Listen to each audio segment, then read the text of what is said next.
नासिर वडी अगगड़ी ते गोजे कच्चे में पुलिस चौकी ते धाड़ेलन हमले में शहीद थियल लखी वासी पुलिस एहलकार वाहिद बख्श भुट्टो जे वासन सां तासिर जो सिलसिलो जारी आहे।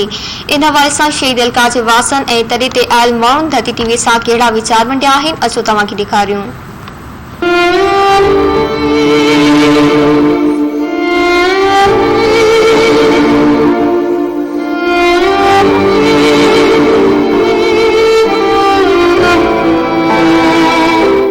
ड्यूटी जो वॾो पाबंद हुयो ऐं पंहिंजे ईमानदारीअ सां पंहिंजे फर्ज़ में कॾहिं कोताही न कई। वॾो दिलेर हुयो साईं, पंहिंजे ड्यूटीअ जो बि पाबंद हुयो ऐं ईमानदार माण्हू हुयो। कंहिंसां बि नाजाइज़ीअ वारो को हिनजो सलूक ई न हुयो। पंहिंजनि जूं परारनि जूं शादी बि न खाईंदो, पंहिंजो ड्यूटीअ ते वेंदो हुयो ऐं ईमानदारीअ सां ड्यूटी कयईं सॼी उमिरि। अलहमदुलिल्लाह असांखे ईमानदारीअ जो ई खारायो अथईं। जो असांखे अबू नंढी उमिरि में असांखे छॾे हले वियो, बसि असांखे वॾो दुख ॾेई वियो आहे। नंढी उमिरि में असांखे छॾे वियो आहे। बसि सॼी उमिरि पुलिस में हुयो, 25 सालनि खां पोइ बि पुलिस में ई शहादत माणी। ॾिठो तमामु बहितरीन ॾिठो, सरकारी ड्यूटीअ में का बि कोताही न कयईं ऐं जेके मोकिलांसि उहे बि ड्यूटियूं कयईं। हाणे असां पंहिंजे घर में कमु हलायोसीं, कमरो पिया ठारायूं।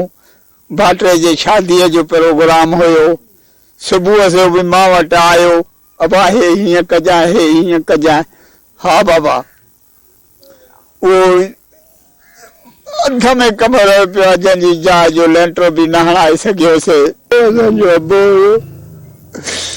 हर वक़्तु मज़ार ते ईंदो, ड्यूटी ते माने ईंदो हुयो।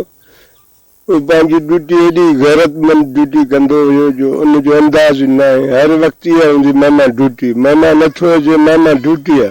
साईं असुल में असांखे ओचितो जॾहिं इहा ख़बर पई त हीउ वाक़ियो थियो आहे, इहो तमामु हुन पंहिंजे ड्यूटी जेका कई आहे उहा ज़िमेदारी सां कई आहे ऐं हुन आख़िर ताईं इहो सबूत ॾिनो त जेका बि पंहिंजी ड्यूटी मिली उन आख़िर ताईं जेको आहे हुन निभायो।